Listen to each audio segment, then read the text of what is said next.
Nas'alullah as-salamata wal afiyah. Ya, Bapak dan Ibu, inilah yang sangat kita sayangkan. Begitu tipisnya agama sebagian masyarakat kita. Ya. Hukum ini jelas. Seorang wanita muslimah jika dia menikah, suaminya tadinya ahlul kitab, lalu kemudian masuk Islam sebelum menikah biasanya, maka ini dikatakan pernikahan seorang muslimah dengan seorang muslim, karena dia sudah muslim. Ya. La samahallah. Berjalan beberapa bulan, kembali suami ini ke agamanya, kembali ke asal. Ya. Artinya dia bukan lagi seorang muslim. Maka dalam hal ini Bapak dan Ibu yang dimuliakan oleh Allah, jika seorang wanita muslimah lalu kemudian murtad suaminya, infasakhan nikah, maka batal nikahnya. Apa kasus yang terjadi di zaman Nabi SAW? Yaitu seperti kisah Ummu Sulaim, ibunya Anas bin Malik. Mereka dahulunya di zaman jahiliyah musyrik. Lalu kemudian Ummu Sulaim masuk Islam. Marah Malik, ayahnya Anas. Ya. Diajak suaminya ini, mari kita beriman, mari kita masuk. Dia tidak mau. Akhirnya pisah. Walaupun Malik tidak menceraikan dia, tapi infasakhan nikah. Maka kembalilah Ummu Sulaim ke Madinah.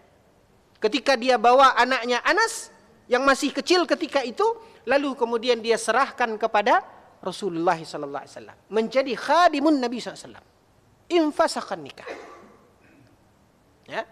Jadi dalam hal itu. Nah, kalau seandainya seperti yang terjadi di sebagian masyarakat yang jauh dari tuntunan agama, tipis iman, suaminya sudah murtad, tapi mereka tetap menjalankan kehidupan suami istri. Maka ini secara hukum kita, kaum muslimin yang dimuliakan oleh Allah, hukum agama berarti dia hidup tanpa ikatan nikah yang sah. Zina, Pak. Nauzubillah. Bahkan kaum muslimin yang dimuliakan oleh Allah, pernah kasus ya terjadi bahwasanya ada seorang muslimah sudah punya 3 anak.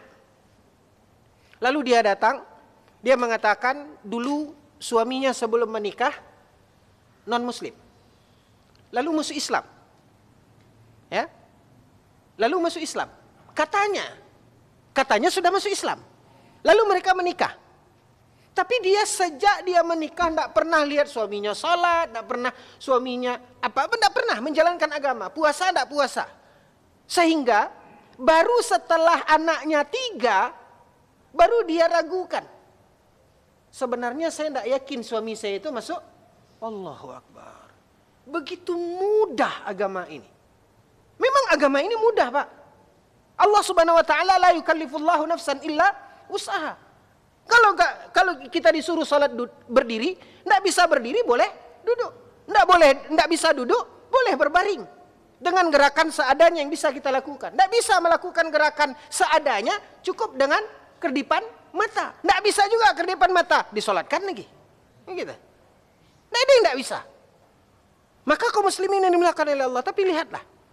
Agama kita mudah, tapi jangan dimudah-mudahkan begitu.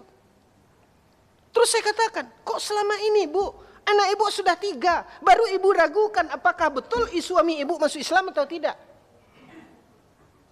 Sampai, maaf Pak, sampai saya tanya, sunat enggak suami ibu? Sampai saya tanya, maaf Pak. Sampai dia bilang, enggak tahu. Allah. Ini dia cara beragama, keimanan masyarakat kita yang perlu terus kita edukasi, Pak. Ya.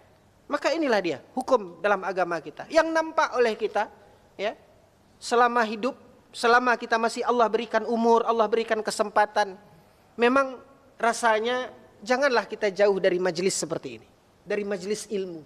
Kenapa? Karena banyak hal-hal yang sebenarnya karena ketidaktahuan kita ternyata itu fatal. Nas'alullah as-salamata wal afiyah. Mohon maaf atas segala